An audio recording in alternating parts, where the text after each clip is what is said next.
ako. O sige, ayan o. Kainin mo.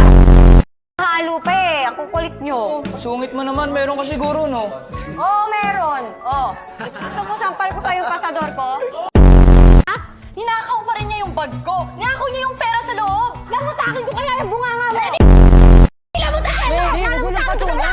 Bitiwan mo nga ako. Dapat dito sinasapa kay maldita. Bento kayo. Wala nga siyang ninanakaw. Bakit? Nakita mo? Ikaw, nakita mo? Anon for sure. Siya! Ikaw, nababanas na talaga ako sa'yo ha. Pasapak nga, isa lang. Di mo man lang ba ako ayayin sa loob? Dali nga pa, Jebs naman. Calm down! O ano, bigo ka din. Sabi ko naman sa'yo, isang sapak na maligaya na ako, di mo pa ako pinagbigyan eh.